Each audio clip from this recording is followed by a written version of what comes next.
Atau minimal aku jadi nabi dia. Ya. Kalau orang tua bukan muslim, kamu bakal muslim juga nggak? Suka ada yang tanya gitu kan. Masih benar-benar saya radikal di agamaku. Mungkin tauziahnya, kalau bahasa Kristennya khotbahnya, tidak lagi memperbaiki akhlak. Atau gue pindah agama lain deh, nyembah batu, nggak ada tuntutan. Bahkan saya kayak dikutuk oleh keluarga.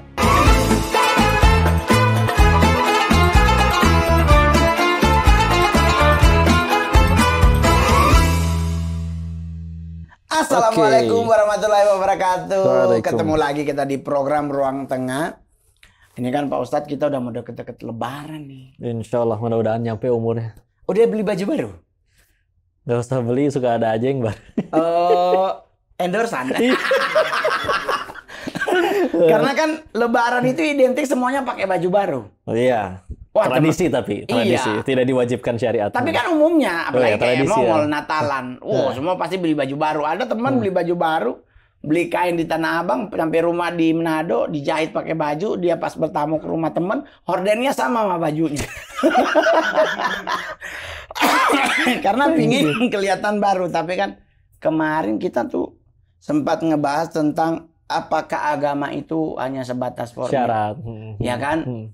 Di situ Mongol juga akhirnya ketemu temen nih Pak Ustadz, kan kita ngomongin tentang agama. Ternyata itu agama bukan hanya sebagai sebuah syarat formalitas, tapi menjadi keteguhan hati. Karena kalau kita udah mendapatkan tuntunannya, penuntunnya, kita teguh di hati, nggak gampang tergoyahkan. Punya pegangan. Coy. Karena dengan kita memiliki pegangan yang kuat, kita nggak akan pernah salah. Nggak akan pernah tumbang. Goyang pasti, tetapi nggak akan pernah angin tumbang. Pasti ada. Betul. Nah, hari ini kita juga ngebahas tentang memilih agama berdasarkan keturunan orang tua. Iya, itu betul. boleh atau tidak? Itu. Tapi sebelum kita mau ngomongin tentang hal tersebut, kita nonton dulu buat sahabat-sahabat Kui. Kita tonton dulu videonya. Check it out. Check it out.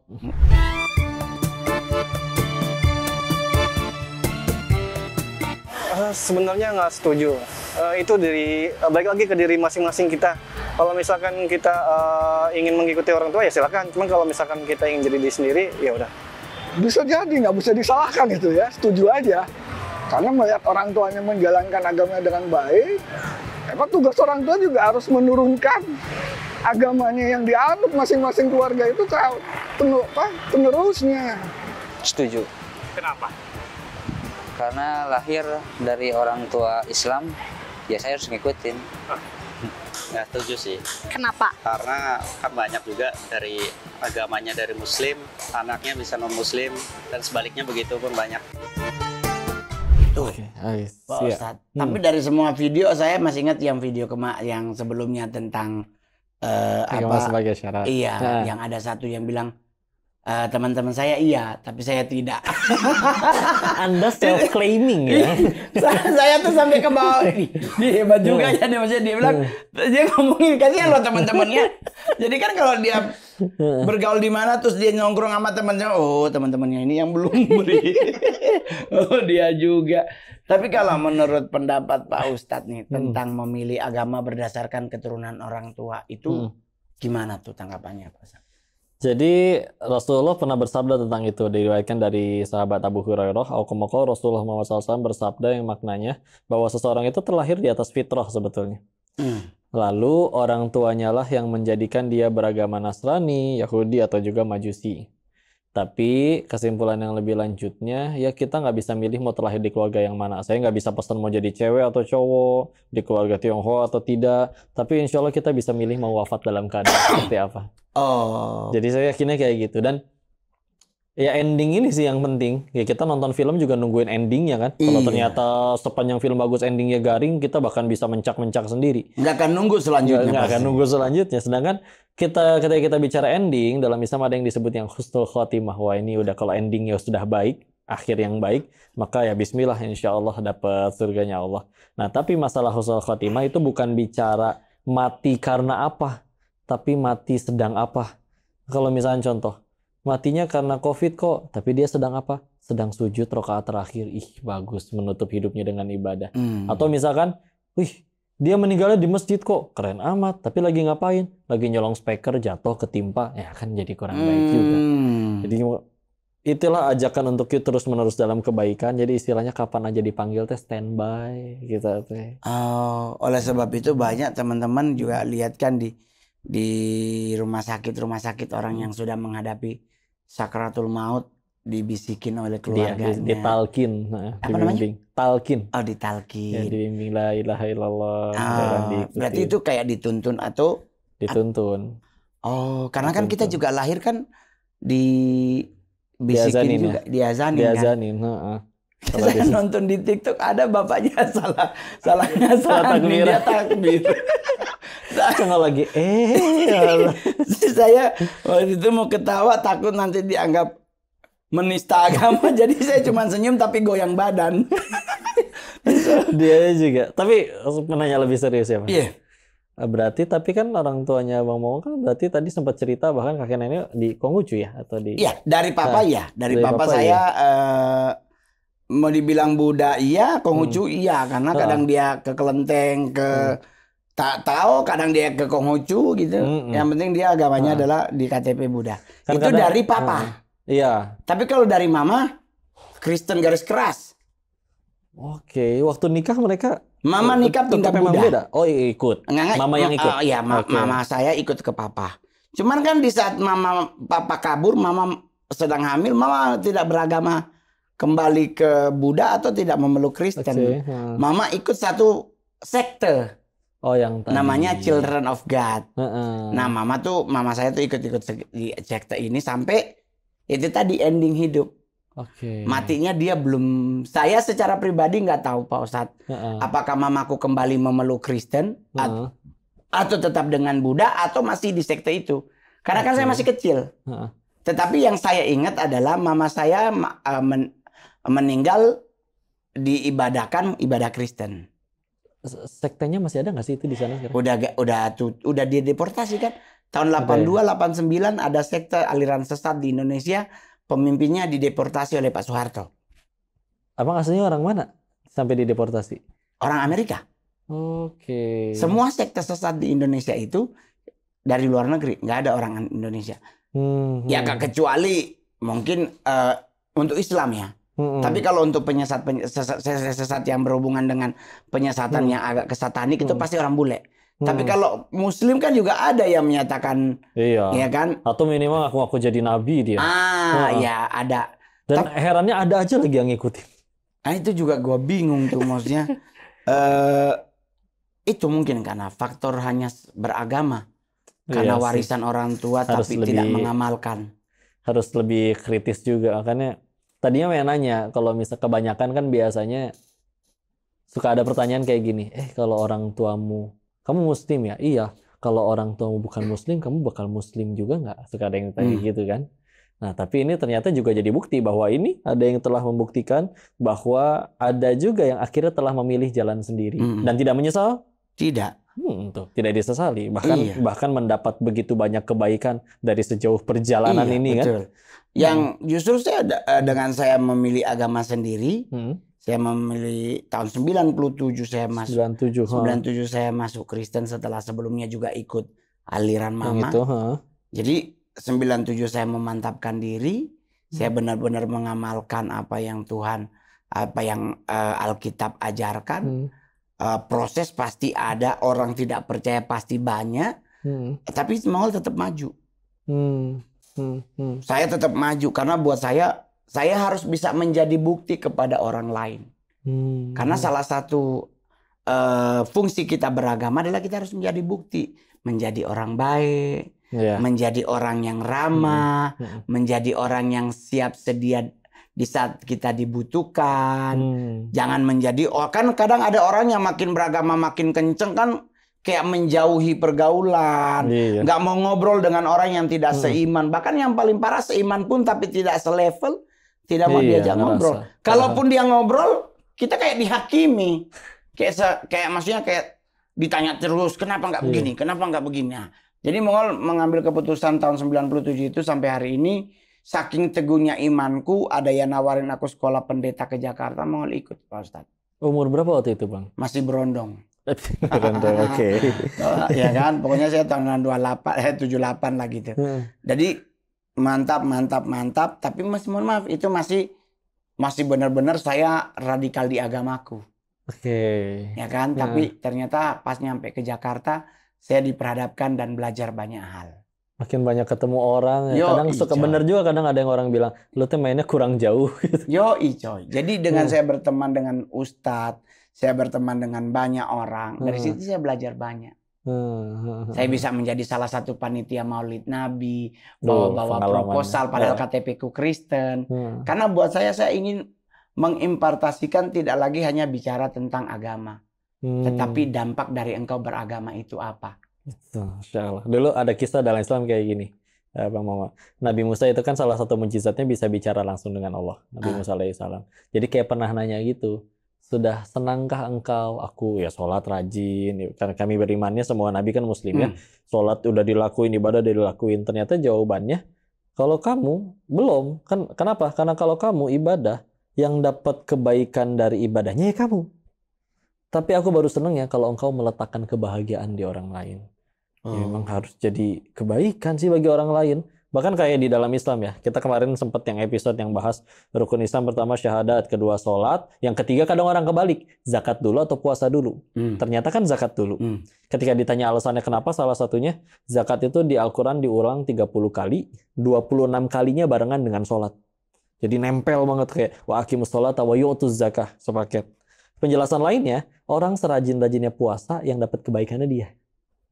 Zakat dibayar, yang dapat manfaat tuntas kemiskinan, bisa jadi solusi luar Saya biasa. melakukan itu, Pak. Bayar zakat maksudnya? Setiap kali bulan puasa, saya selalu ke masjid terdekat di rumah. Saya selalu mengantarkan beras 1 karung besar. Yang 50 kilo. Iya. Jadi saya ingin berbagi. Dengan beras ini saya bisa berbagi kepada orang di sekitar kami yang mungkin ada yang butuh kurang. Tapi kalau dalam 3 bulan sekali ke Panti Werda. Udah ada yang langganan berarti. Iya, maksudnya. di Bogor. Bang Mua pernah ke Jepang nggak? Pernah. Di Jepang juga kan ternyata kan krisis pemuda itu. Orang pada nggak mau nikah. Iya. Anak dianggap jadi ngapain, rugi, harus biayain ini segala macam. Jadi memang kalau digendong dibawa ke gunung, ditinggalin di gunung. Diperhatiin memang ya banyak yang sepuh sampai dibilang kenapa di sana banyak film porno? Ya karena orang pada nggak mau nikah. Kenapa di Korea banyak drama romantis? Karena perceraian tinggi. Jadi dibikin nikah tuh indah banget. Saya heran kenapa di Indonesia banyaknya film azab, Bang. Nanti gimana? Itu juga saya tuh kemarin azab suamiku bersuami. Tapi apa karena mungkin sekarang juga kan banyak nih Pak Ustadz. Saya mohon maaf nih ada keluhan beberapa teman saya. Ini orang-orangnya ada boleh ditanya. Mereka tuh suka ngeluh kenapa sih mereka udah jarang maksudnya ke sholat Jumat atau jarang ke gereja. Karena mungkin tauziahnya kalau bahasa Kristennya khotbahnya tidak lagi memperbaiki akhlak manusia. Kalau kami di gereja dikit-dikit sholat perpuluhan, dikit-dikit soal yaucien, meyucien ya, dikit-dikit soal duit. Kalau sekarang di teman-teman agama Muslim katanya dikit-dikit jihad, itu iya. Tetapi kan tidak harus setiap minggu hal yang sama kan. Ya sekali-sekali tentang bagaimana akhlak budi kita bisa diperbaiki untuk bisa mendatangkan kebaikan. Menyeluruh lah ya. Iya. Nah, apakah mungkin gara-gara itu? Ya berpangkal dari tadi sih imannya dulu, beriman kepada Allah, ketauhidan. Ya, jadi memang banyak juga teman-teman kayak di Muslim yang akhirnya memulainya udah kita bahas dari itu dulu aja. Karena semua ilmu yang juga tidak didampingi dengan tazkiyatun nafs, penyucian jiwa, belajar tajwid itu ilmu tentang baca tulis Al-Quran dengan benar, baca Al-Quran dengan baik dan benar, nggak pakai ilmu penyucian jiwa, beda dikit berantem, bacaanmu salah, bisa sampai main vonis sendiri, kamu bukan Islam dan yang lain-lain, perkara beda bacaan, padahal kan ngaji katanya harus bikin tambah jadi baik, dia malah kayak begitu. Jadi ya harus menyeluruh, itu memang. Jadi jadi renungan juga, sampai kalau balik lagi tadi, renungan yang kenapa di Indonesia banyak yang balik lagi film azab, ya mungkin karena banyak yang ngakunya bertuhan tapi tidak takut Tuhan, ya Allahu a'lam. Ya juga ya. Tapi kita kembali lagi ke topik Boleh. kita Siap. tentang agama sebagai keturunan. Apakah kita wajib memiliki kewajiban moral untuk mengikuti agama dari orang tua? Kalau dalam Islam yang saya yakini kan sejatinya agama yang Allah ciptakan cuma satu, Islam. Kami meyakininya.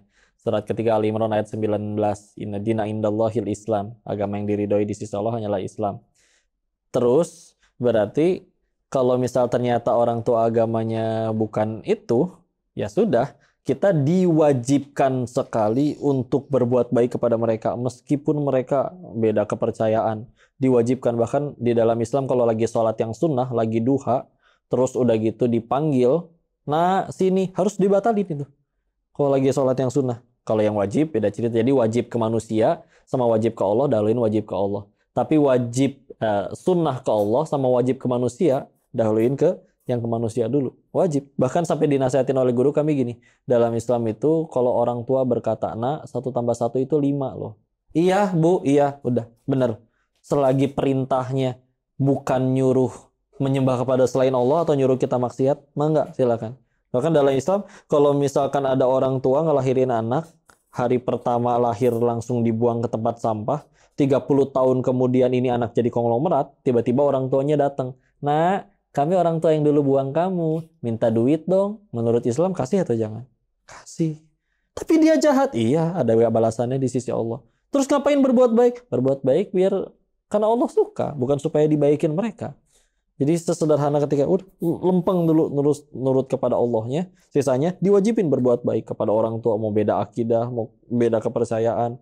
Jadi salah satu bukti orang imannya benar, makin baik pasti ke orang tuanya. Berarti sebelum anak dapat menentukan pilihannya, agama yang dipeluk anak harus mengikuti agama orang tuanya. Itu jadinya secara default ya. Tapi kan nanti kan makin gede dan dia punya waktu. Nih kan dia nyari, kecil nih Pak Ustadz, ya iya. kan? Ayah dan ibunya Muslim. Iya. Berarti otomatis anak mau tidak mau akan mengikuti agama orang tuanya. Betul. Tetapi yang jadi permasalahan kalau ayah dan ibunya beda agama.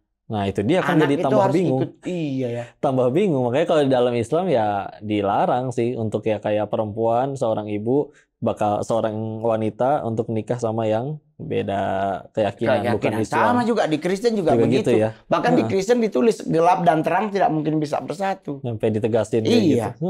Jadi kudu benar-benar tadi, karena kalau misalkan beda jalan hidup istilahnya, ya bingung nanti anaknya gimana. Kata mama boleh, tapi kata papa nggak boleh. Jadi saya harus ikut yang mana? Walaupun nanti proses belajar. Tapi ternyata orang, misalkan dari sudut pandang Islam, ya dia orang tuanya bukan Islam, makanya dia waktu kecil nggak Islam. Ya kan termaafkan, karena anak kecil belum akil balik. Tapi kan belum kena dosa. ada loh Pak Ustadz yang selalu bilang, kan masih anak kecil, nanti aja akil balik. Padahal kan kalau tidak terdidik dari kecil, nanti dia pasti akan jadi tambeng dong. Betul sih, tapi juga menyaksikan ada yang benar-benar kenal Islamnya telat banget, udah umur 50 lebih, tapi tahu-tahu 3 bulan ngaji, udah duluan hafalannya banyakan dia. Kadang ya kalau itu sih kalau Allah udah kasih hidayah ya. Iya betul. Toh kalau misalkan ternyata, makanya bahkan kalau ada orang-orang yang kalau Islam yang paling benar katanya. Terus gimana orang yang tinggalnya di pulau, nggak pernah ada agama apapun masuk ke dalam situ? Dia gimana? Ya kalau dia tidak pernah ada seseorang pun yang menyampaikan tentang risalah, ya dia kan baru jadi ke masalah kalau misalkan ada yang udah menyampaikan, tapi ternyata dia memilih untuk tidak mau ngambil. Ada orang ngajakin berbuat baik, enggak, saya pengen tetap zolim, saya pengen tetap korupsi, nyuri, dan yang lain-lain. Itu baru jadi keburukan. Kalau soal mu'alaf dan murtad, itu boleh nggak Pak Ustadz jelasin lebih, biar lebih mengol, oh iya kalau mu'alaf tuh ini, murtad tuh begini. Mu'alaf secara bahasa itu yang dilembutkan sebetulnya. Hatinya dilembutkan sehingga akhirnya menerima risalah Islam. Ya murtad kebalikannya. Keluar dari Islam. Hati. Iya, dari Islam dia akhirnya keluar kepada selain Islam. Maka itu baru secara bahasanya. Bagaimana cara kita bersikapnya? Ya udah, tinggal gimana caranya aja kita dakwahnya yang baik, amal ma'ruf, nahi munkar, sibuk jadi kebaikan. Karena ya kalau suatu saat dia dapat hidayahnya lagi dari Allah, kadang nggak usah kita ceramahin, nggak usah kita dakwahin, dia bisa balik jadi baik sendiri. Betul. Tinggal gimana sibuk caranya. Jadi setiap kali ngelihat orang tuh, gimana caranya aku dapat pahala dari dia. Bantuin dia kek, mau dia kayak gimana kek. Balik lagi kita meninggal nggak ditanya kelakuan orang soalnya, ditanya kelakuan masing-masing. Tapi kadang kita suka sibuk sama mulut orang, padahal surga kita bukan di mulut orang. Sama Jadi juga capek sendiri. di Kristen juga ada begitu. Ada satu ayat Alkitab tuh Tuhan bilang begini. Ada orang yang mati, terus dia ke Tuhan gitu. Tuhan, Ya. aku kan udah pernah melayanimu, aku udah khotbah sana sini, Ya. aku udah nyembuhin Iya, orang disebutnya atas pelayanan ya, namamu, soalnya. ya kan? Tuhan bilang begini, aku tidak mengenal engkau, enyah dari hadapanku. Wah, malah diusir karena Karena sebenarnya engkau ngelakuin itu semua, ya kan? niatnya salah Iya. untuk dianggap Dipandang sebagai orang, Iya. kalau perlu untuk memperkaya diri. Hmm. Saya sejujurnya bisa-bisa aja Pak Ustadz kayak begitu. Saya diundang gereja atau diundang acara maulid atau acara mungkin ada harla pesantren, saya bisa aja minta tarif.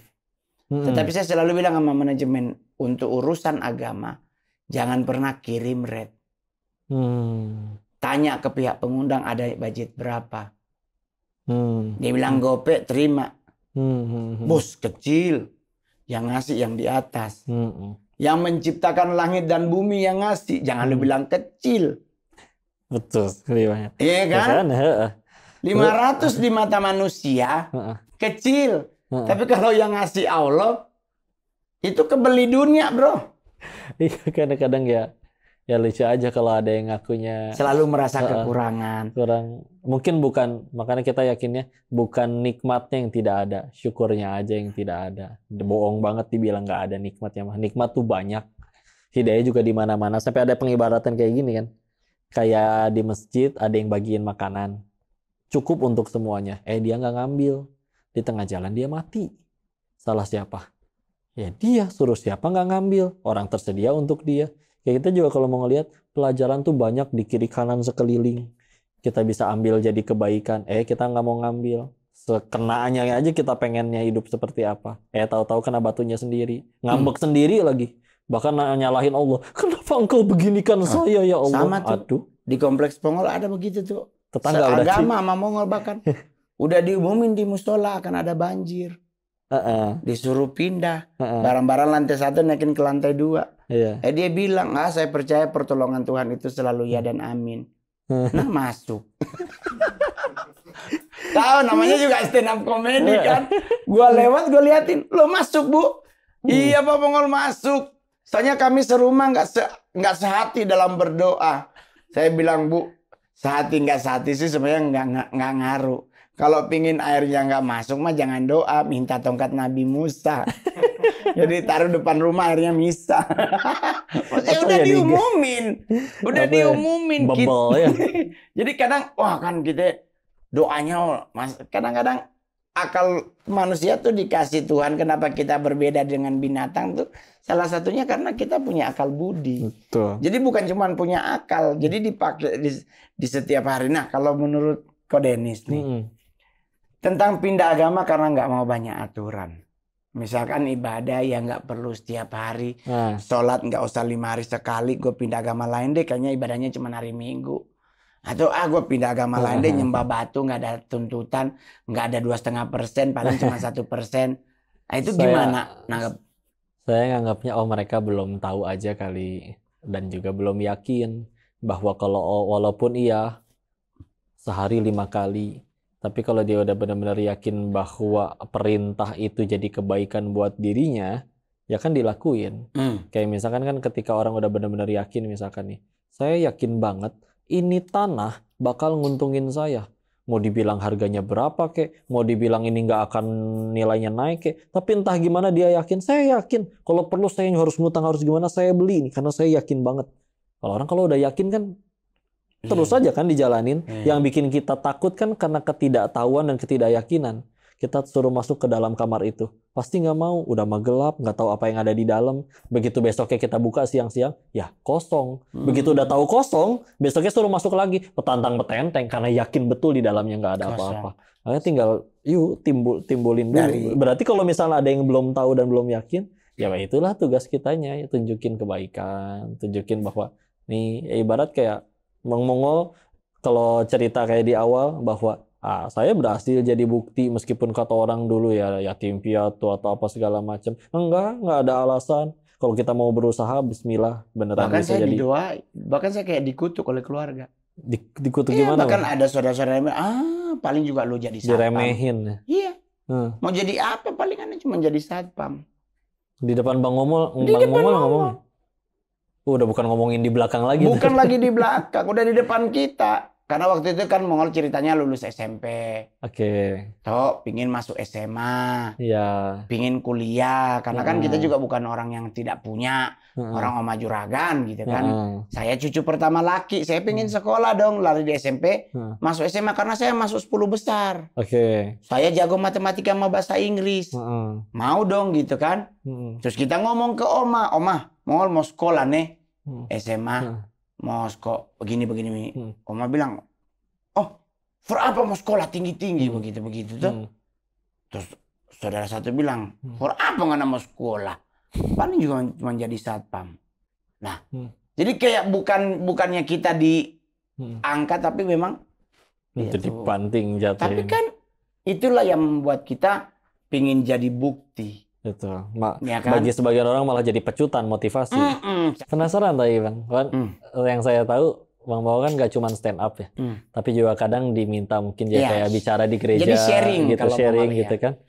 Metode dakwahnya itu gimana? Kalau kita kan ya sama dakwah juga saya. Iya. Ada kayak metodenya Iya, atau cara iya. pendekatannya. Kalau kayak cara Bang Mongo, Sama. Saya dari awal saya diundang di gereja untuk sharing tentang hidup. Karena kan saya bukti kebaikan Tuhan, Pak Ustadz. nah, Ya kan? Maksudnya kita ingin share ke orang lain. Nah, saya ngajarin tentang 3 hal rahasia sukses hidup Mongol. Saya sharing ke mereka. 1, jaga hati.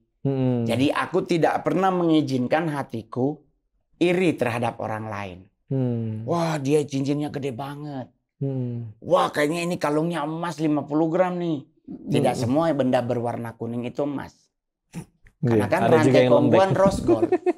Ya kan, jadi jangan dipercaya. Jadi saya nggak mau iri dengan orang lain begini-begini. Wah, mereka ke Amerika gitu. Dan bisnis kelas, saya nggak mau iri. Bisnis sama ekonomi nyampenya sampai sama. Turunnya ada yang beda, bisnis duluan. Tetap aja di bawah dia nunggu koper. Jadi nggak peduli lu mau bisnis. Justru bisnis itu yang paling pertama kalau pesawat jatuh yang meninggal berbarengan. Kan di belakang masih bisa lompat. Dia duduknya di yang bisnis aja banyak masalah, tetap aja tidur nggak bisa tidur, stres. Nah, yang jadi ekonomi maksudnya malah pulas. saya pingin share tentang hati. Jadi saya suruh anak-anak muda tuh tentang hati. Baru yang kedua tentang pikiran, Pak Ustadz. Di Alkitab tuh ada Yesus berkata, Paulus tuh ngomong kepada orang-orang di Roma bahwa janganlah memikirkan hal-hal yang lebih tinggi daripada yang patut kamu pikirkan. Jadi kita nggak usah terlalu banyak mikir gitu loh. Karena hidup ini dijalani. Itu kata Amak Mongol, hidup ini dijalani bukan dipikirin. Jadi kita ayo, kalau nggak perlu dipikir, nggak usah dipikir. Tapi Bang Mongol kan situ ada kuntilanak. Ya nggak usah dipikirin tuh kuntilanaknya gitu. Belum tentu kejadian juga. Iya, Lagian kepedean banget kuntilanaknya bakal gangguin. Nah, emang lu seganteng Fajar Boy. Kalau gua kan masih Fajar Boy lebih ganteng. Jadi kayak baru yang terakhir tuh saya ngomongin tentang Amsal 9 bilang begini. Janganlah kepandaian itu boleh. Tetapi janganlah pernah tergesa-gesa, karena tergesa-gesa akan membuat engkau salah langkah. Itu dari Amsal, itu suratnya Salomo. Kalau di Islam Nabi Sulaiman. Nah, dia memberi hikmat tuh maksudnya kita jangan tergesa-gesa, nyantai aja jalannya. Kalau emang udah itu takdir kita, kalau bahasa anak gaul sekarang, kalau itu udah takdir kita kan tetap jadi bagian kita. Ya nggak akan kemana. Boleh nggak sih Pak Ustadz kalau dia agamanya banyak? Satu, dalam Islam Nggak boleh, masalahnya iya nggak boleh, karena dalam Islam ya agama Yang tuh tadi aslinya ya, cuma satu. Sadat ya, iya Iya, benar cuma ya. satu gitu. Jadi kalau dia banyak berarti yang diikutin yang dari mana Oh, itu berarti teh. KTP-nya agamanya bergiliran. Dibikin hologram tuh. Kalau dilihat dari sini gini, dilihat dari di situ beda. Berarti kayak temen Mongol ke Thailand operasi kelamin. Aduh, Dia nambah 1. jadi hybrid tuh. Jadi kelaminnya ganda campuran. Orang berdosa. Ini konten apa sih? Orang Dikat Jawa ya. bilangnya Laura tuh. Lanang ora, wadon ora. Dan ini nama siangnya Paul, nama malamnya Paula. Jadi dengan begitu berarti agama itu pilihan atau keturunan atau keyakinan. Di awal itu keturunan ngikut orang tuanya. Iya. Tapi kita manusia itu diberikan pilihan. Oke. Dan pilihan itu yang harus kita pertanggungjawabkan. Oke, jadi tetap kita rule ngikut dari keturunan. Setelah kita mencapai usia akhir balik, itu akan menjadi pilihan dan Iya, keyakinan sudah punya kita. pilihan. Tuh, sahabat-sahabatku, ingat baik-baik, ya kan? Kita mungkin berketurunan, mungkin bapak orang tua kita, buyut kita Muslim, atau mungkin Kristen, Hindu, Buddha, apapun. Tetapi di saat kita mencapai usia akhir balik dan mulai dewasa dalam berpikir dan bertindak, kita mengambil sebuah keyakinan, Islam adalah agamaku, yakinkan itu, perteguh, pelajari, kita akan menjadi orang yang hebat. Betul ya Ustaz? Amalkan dan jadi kebaikan bagi orang lain. Itu. Didengarkan, orang yang seperti itu adalah orang yang selalu akan langsung mencet subscribe. Cengli. Jadi kenapa? Karena lu dapat ilmu. Iya, ya kali udah 4 kali kan? ditonton udah dapat kebaikan banyak. Masa sepelit itu mencet subscribe Masa cuma gratis? subscriber subscribe aja dipencet. Baru yang apa? Lonceng. Kalau nggak pengen pakai akun utama, pakai akun bodongnya juga nggak. Pokoknya lonceng. Tapi yang paling penting adalah, tapi kan gue pingin nanya-nanya nih sama Kak Denis sama Kak Mongol gimana caranya? Di komen di bawah. Bismillah. Kita pasti akan menjawab kalau memang itu perlu kita jawab. Panjang lebar, hitungannya di rupiah. Bercanda kan, kita udah mau masuk lebaran nih. Kita udah menang kan dari segala cobaan, godaan-godaan ya kan. Siap-siap untuk pulang kampung, yakinkan diri, jaga keselamatan dalam perjalanan. Ya kan, kalau bisa jangan sampai buru-buru di perjalanan kalau naik motor. Ya kan, semoga tiba bersama keluarga merayakan Idul Fitri dengan sehat selalu. Pak Ustadz pulang kampung, Pak Ustadz? Kalau kampung istri ke Pematang Siantar. Medan, Sumatera Utara. Betul. Jadi mau nanti lebaran Sumatera Utara? Kayaknya lagi di Bogor aja karena lagi program hamil, mohon doanya. Oh ya Allah, semoga di 2024 ini Pak Ustadz bersama istri. Pejuang garis 2 ceritanya. Gas. Ya kan, pokoknya yang penting jangan lupa teman-teman tetap apapun yang menjadi kekhawatiran dalam hidup kita, Allah solusinya. Barakallah. Ya kan? Terima kasih buat semuanya. Selamat merayakan Idul Fitri. Selamat Hari Raya Idul Fitri 1445 Hijriah. Mohon maaf lahir batin. Mudah-mudahan Allah terima seluruh amal ibadah kita. Terima kasih. Assalamualaikum warahmatullahi wabarakatuh. Waalaikumsalam. Sukses semuanya. Cai Cien.